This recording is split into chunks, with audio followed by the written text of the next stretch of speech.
చదువుకుంటూ ఉన్నాము. మొన్నటి రోజున మనం అంటే మండలి హాల్‌లో ముఖ్యంగా మణి చెప్పే విషయాల్నే ఎక్కువ ప్రస్తావిస్తోంది ఇక్కడ హెదర్ నాడిల్.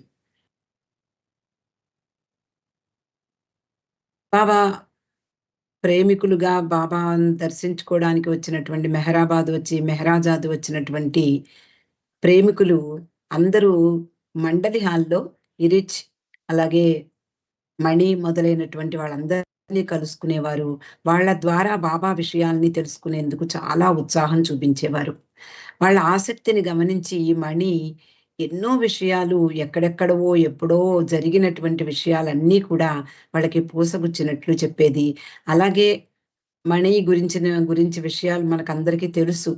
ఏమిటి ఆవిడ చాలా ఉత్సాహంగా పాటలు పాడుతూ ఎంతో స్నేహశీలిగా ఉండేది. అలా బాబా మెహరాజాద్‌లో ఉదయం లేచిన దగ్గర నుంచి వాళ్ళు చేసే పనులు, బాబాతో వాళ్ళు గడిపినటువంటి సమయాలు, ఆ సమయాలలో ఏం జరిగాయో ఆనాటి సంఘటనలన్నీ కూడా విపులంగా తెలియపరుస్తోంది మణి. బాబా ఎప్పుడు కూడా చాలా హడావిడిగా అన్ని పనులు తొందరగా అయిపోవాలి అని చూస్తూ ఉంటారు. అలాగే అందరినీ కూడా పరిగెత్తించేవారు మండలి వారిని స్త్రీలు గాని, పురుషులు గాని.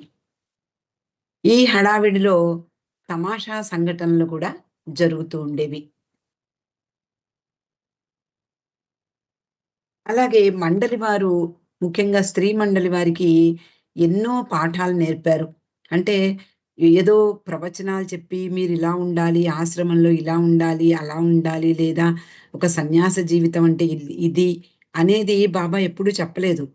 ప్రాక్టికల్‌గా వాళ్ళ చేత ప్రాక్టికల్‌గా చూపించేవారు. వాళ్ళు చేసేలా చేసేవారు. అంటే వినయము, విధేయత అనేది తప్పనిసరిగా చూపించాలి. ఆశ్రమంలో ఉండే వాళ్ళందరూ కూడా. కాబట్టి వాళ్ళందరూ బాబా పట్ల ప్రేమతో ప్రతి నిమిషము కూడా బాబా ఎక్కడ వెళ్ళిపొమ్మంటారో మనల్ని అంటూ బాబాని అంటిపెట్టుకొని అంటే వదిలి ఉండలేక ఎంతో జాగ్రత్తగా, అప్రమత్తంగా జీవితాన్ని గడిపారు. బాబా కోరికలను ఎలా కోరికల పట్ల ఎలా నిస్సంగంగా ఉండాలో తెలిపారు అంటోంది మణి. బాబ్ చెప్పరు. కోరికలు ఉండకూడదు, కోరికలు తీర్చుకోకూడదు. ఇలాంటివేమీ బాబా చెప్పేవారు కాదు. ప్రవచనాలు పెద్ద పెద్ద ప్రవచనాలిచ్చేవారు కాదు.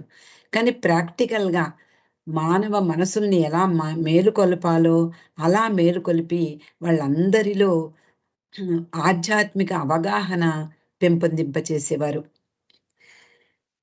కోరికలను ఎలా నిస్సంగంగా ఉండాలో తెలియజెప్పే విధానాలను గురించి మణికి చెప్పడం చాలా ఇష్టం. బాబా ఇలా చెప్పేవారు, అలా చేసేవారు. మాకు తెలిసేది గాదు. తర్వాత మేమందరం కూడా కళ్ళు తెరిచి చూస్తే ఇదా మనకర్థమయింది అనుకునేవాళ్ళం అంటూ చెప్తోంది. ఎంత సూక్ష్మంగా, ఎంత చాకచక్యంగా బాబా నేర్పారో వాళ్ళందరికీ మణి వివరించేది.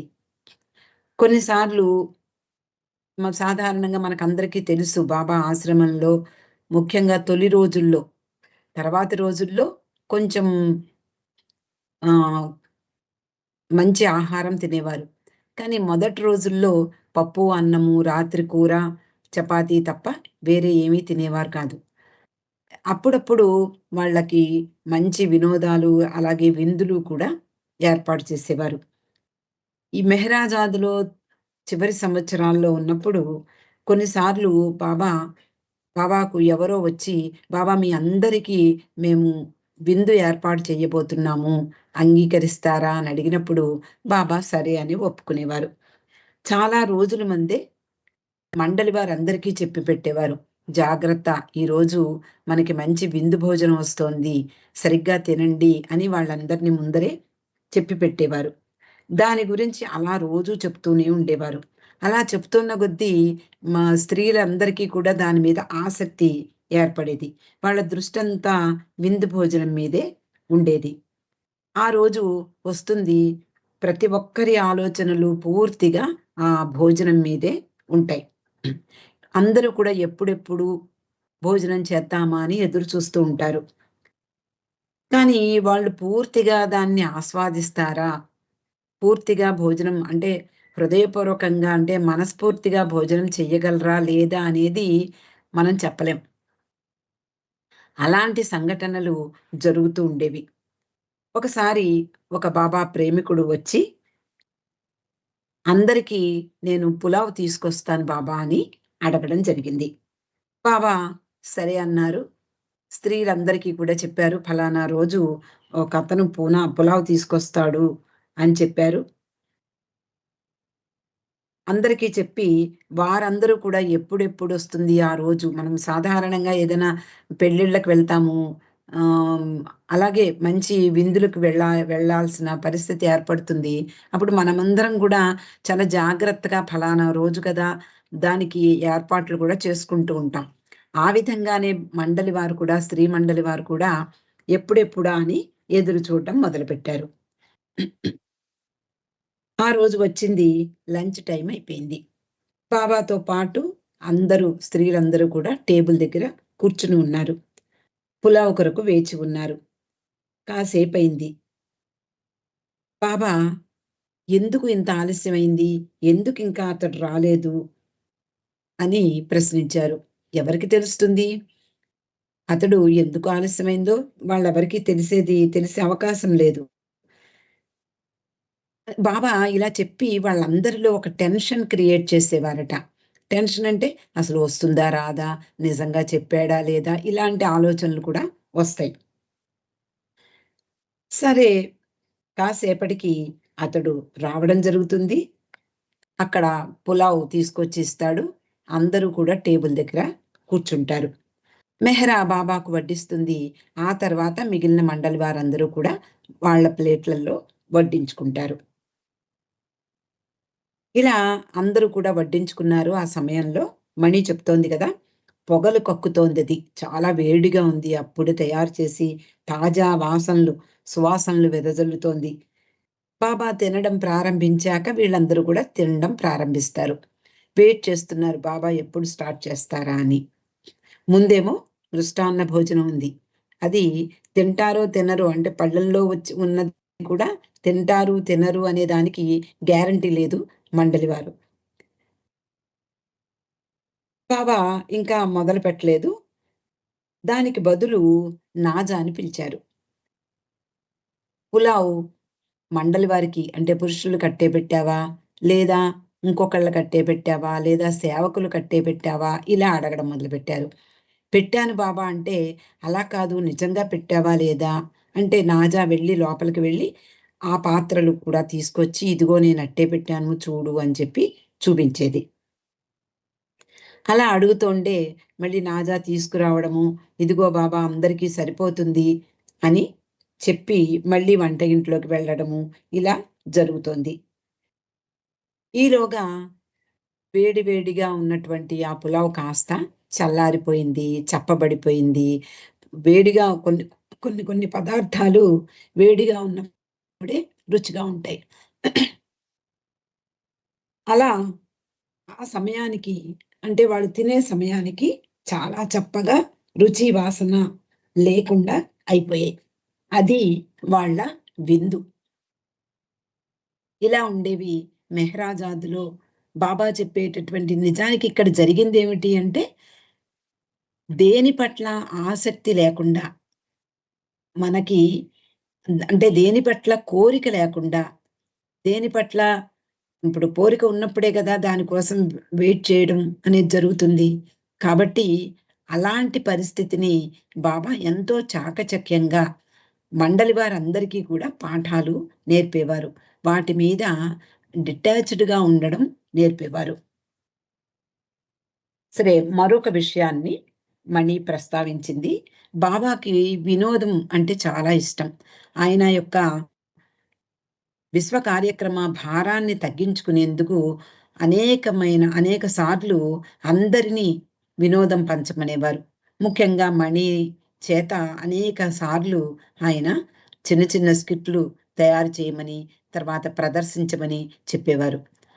వెంటనే మణి తనకున్నటువంటి ప్రతిభనంతా కూడా వెచ్చించి బాబాకు వినోదం కలిగించేలా చిన్న చిన్న స్కిట్స్ లేకపోతే చిన్న చిన్న ఇన్సిడెంట్స్ లేదా హాస్య చతురోక్తులు, జోక్స్ ఇలాంటివన్నీ కూడా స్త్రీ మండలి వారు ఎప్పుడూ కూడా సిద్ధంగా ఉండేవారు. అలా బాబాకి వినోదం కలిగించి హాయిగా నవ్వుకునేలా చేసేవారు కొంతమందున్నారు. అనేక మంది ఉన్నారు. కొంతమందే కాదు, అనేక మంది శిష్యులున్నారు. బాబా వారిని తనతో కొన్ని రోజులు ఉండమని మెహరాజాదుకు కూడా పిలుస్తూ ఉండేవారు.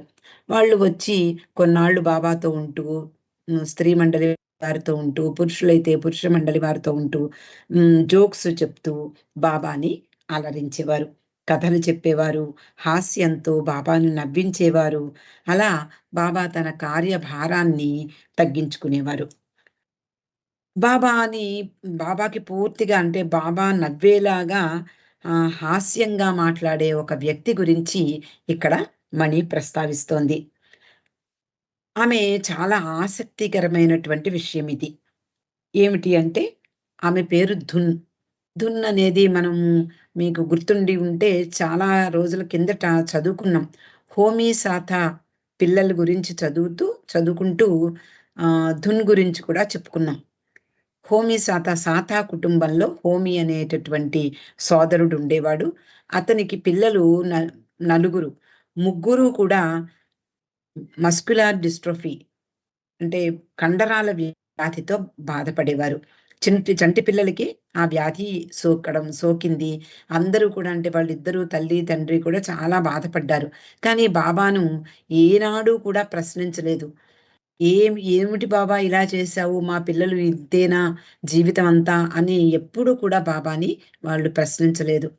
హోమీ ముఖ్యంగా బాబాను అంకితమై ఆయన జీవితంలో ఎన్ని కష్టాలు ఎదురైనా ఏమిటి బాబా ఇది పరిస్థితి అనే మాటే అతని నోటి వెంట రాలేదు. అందుకనే బాబా అతనికి నాకు గుర్తులేదు కానీ నువ్వే గెలిచావు కరెక్ట్. నువ్వే గెలిచావు అని కూడా ఒకసారి బాబా అతనికి చెప్తారు. అతని కూతురు ధున్. అతని మళ్ళా ఇంకో కూతురు, ఇంకో కొడుకు ఈ ముగ్గురు కూడా ఈ కండరాల వ్యాధి బారిన పడ్డారు చిన్నతనంలోనే. తర్వాత కూతురు రోషన్. ఆమె చంటి పిల్ల అప్పుడు బాబాని దర్శించడానికి వచ్చి వాళ్ళ యొక్క భావాల్ని బాబా గ్రహించి బాబా చెప్తారు. ఈ పాపకు మాత్రం ఆ వ్యాధి సోకదులే, విచారించవద్దు అని. ఆ విధంగా ఆమె బానే ఉంటుంది. రోషన్ శ్యామ్ కేరేవాలాని వివాహం చేసుకుంది బాబా అనుమతితో. అలా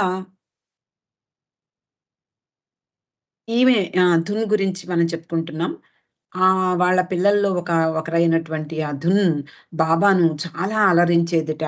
చాలా వినోదాత్మకంగా మంచి మంచి కథలు చెప్పేది. హాస్య సంఘటనలు చెప్పేది. అహమ్మద్ నగర్‌లో ఉండేది. బాబాయే వాళ్ళు రాలేని పరిస్థితుల్లో బాబాయే వాళ్ళని చూడ్డానికి వెడుతూ ఉండేవారు అక్బర్ ప్రెస్‌కి. ఆ వ్యాధి వాళ్ళకి రోజు రోజుకి తీవ్రతరమైపోయేది. రోజు రోజుకి వాళ్ళ ఆరోగ్యం మరింత దిగజార్చేది. చివరిగా ఆమె బాబా కొరకు ఎంబ్రాయిడరీ చేసిన దిండుని గిఫ్ట్‌గా ఇచ్చింది. అలాగే ఆమె బాబా కొరకు, అలాగే మెహ్రా కొరకు కూడా గ్రీటింగ్ కార్డ్స్ తయారు చేసేది. పెయింట్ చేసేదట.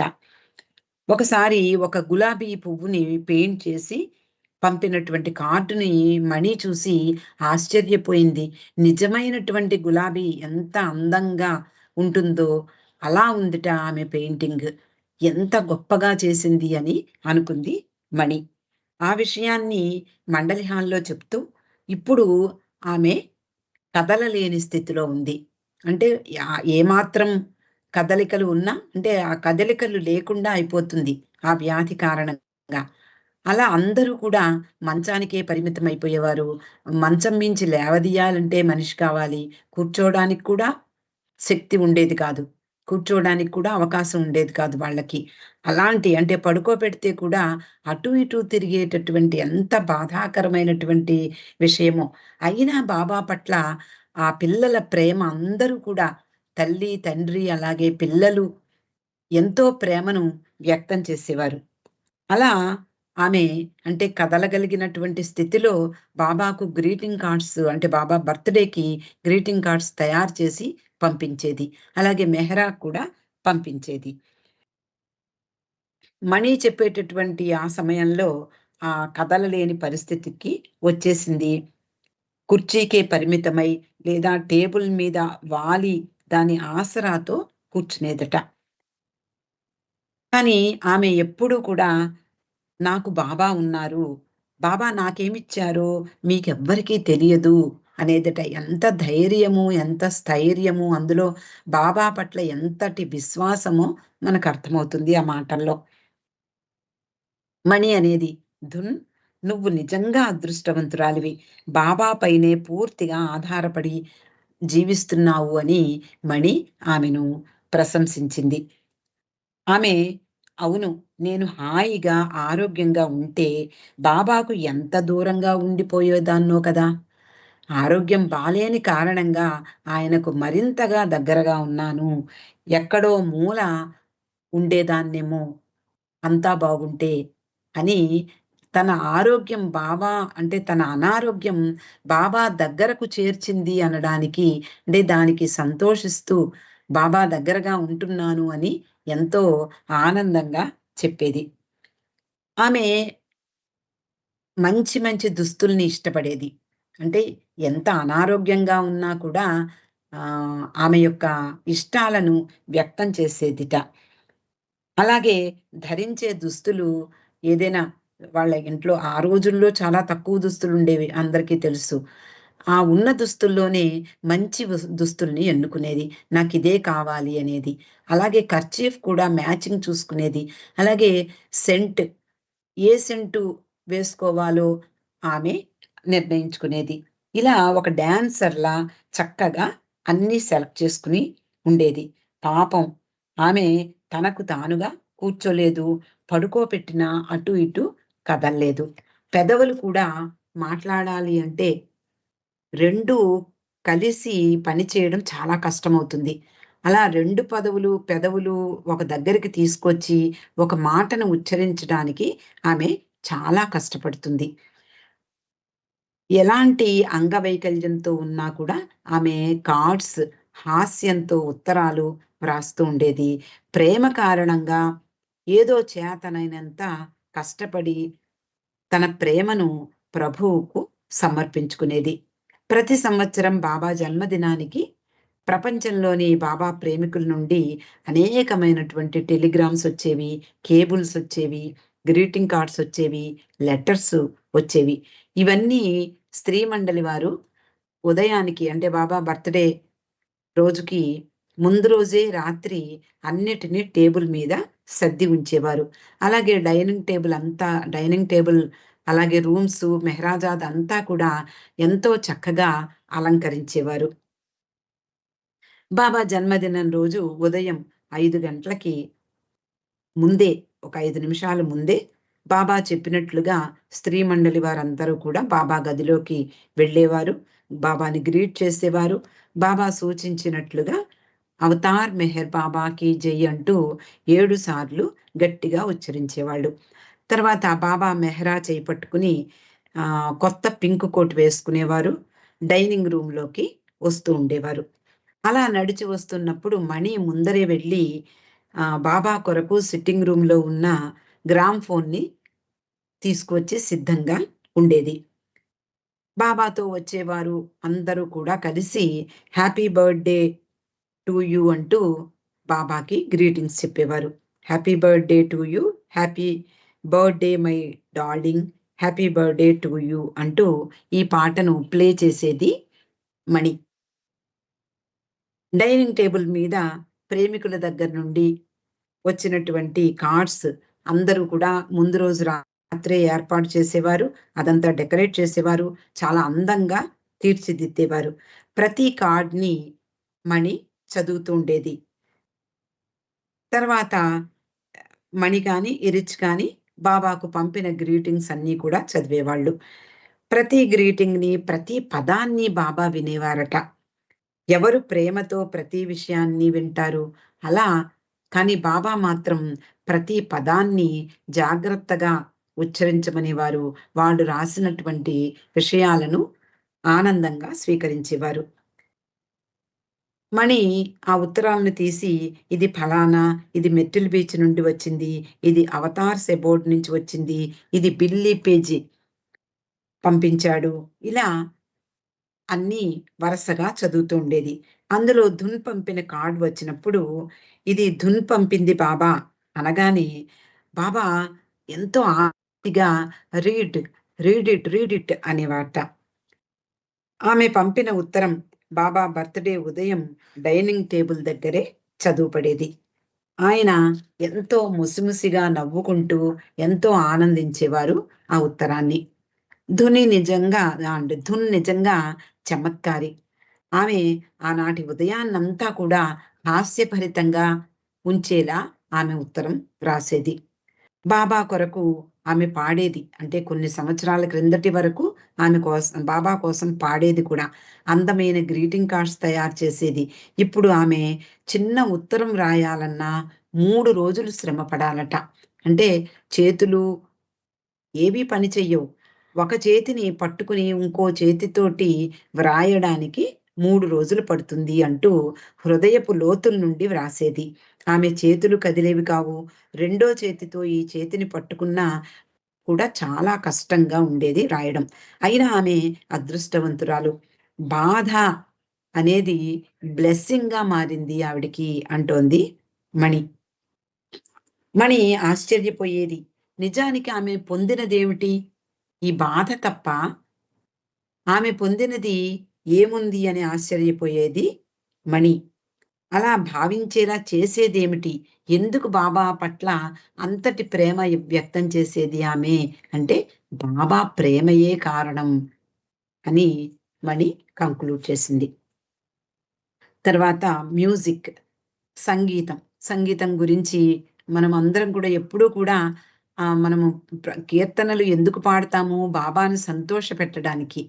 అందువలన ప్రతి ఈ మ్యూజిక్ ఈ చాప్టర్ విన్నప్పుడు మనం ఎలా పాడాలో కూడా మనకు తెలుస్తుంది అని అనిపిస్తుంది. బాబా సమక్షంలో అంటే బాబా మనకందరికీ తెలుసు ఎన్నో ఆ రోజుల్లో గ్రామ్‌ఫోన్ రికార్డ్స్ తెచ్చి ప్లే చేసేది మణి. కానీ బాబా ఎదురుగా ఎవరైనా వచ్చి సంగీతకారులొచ్చి సంగీత కచేరీ చేస్తే చాలా ఆనందించేవారు. బాబా సమక్షంలో గొంతు విప్పి గానం చేసే సంగీతాన్ని బాబా ఇష్టపడేవారు. ముఖ్యంగా గజల్స్, కవ్వాలీలు ఆయనలాగే మణి కూడా సంగీతం పట్ల ఎంతో మక్కువ చూపించేది. సంగీతాన్ని ఆరాధించేది, ఆస్వాదించేది కూడా. బాబాలోని సున్నితమైన, అలాగే సునిశితమైనటువంటి శ్రద్ధ మణి గుర్తించింది. ఎలా గుర్తించింది అంటే, మెహరాజాదు అలాగే గురుప్రసాద్ తొలి రోజుల్లో మెహరాబాద్‌లో ఈ కార్యక్రమాల్ని ఏర్పాటు చేసేవారు. మణి చిన్నతనంలో స్కూల్ సెలవులిచ్చినప్పుడల్లా వచ్చినప్పుడు బాబాతో వెనకే ఉండి ఆ సంగీత వాయిద్యాలను, అలాగే సంగీతాన్ని ప్రదర్శించేటటువంటి గాయకుల గానాన్ని ఎంతో జాగ్రత్తగా వినేది బాబాతో పాటు. ఆమె స్వయంగా మనకందరికీ తెలుసు హార్మోనియం విని నేర్చుకుందట. అలాగే సితార తన అంతకుముందు చదువుకున్నాం మనం ఫస్ట్ బుక్‌లో. తన అన్న లేనప్పుడు చూసి పైనున్నటువంటి సితారా తీసి వాయించేదట. తర్వాత బాబా ఒక రికార్డ్ ఇచ్చి నేను వచ్చేసరికి ఈ రికార్డు నువ్వు విని జాగ్రత్తగా ప్రాక్టీస్ చెయ్యి అని చెప్పి వెళ్ళారు. ప్ర బహుశా విదేశాలకేమో. ఆయన వచ్చేసరికి మణి చాలా జాగ్రత్తగా ప్రాక్టీస్ చేసి మొత్తం అంతా కూడా బాబాకు వినిపించింది. మ్యూజిక్ అంటే నిజానికి ఇష్టం లేని వాళ్ళెవరు ఉండరు. అలాంటిది బాబా ఎలా మ్యూజిక్ పట్ల ఎలా వ్యవహరించేవారో ఈ చాప్టర్‌లో చెప్తోంది మణి. ఇక్కడికి ఈరోజు ఆపుకుందాం అండి. అవతార్ మెహర్ బాబాకి జై.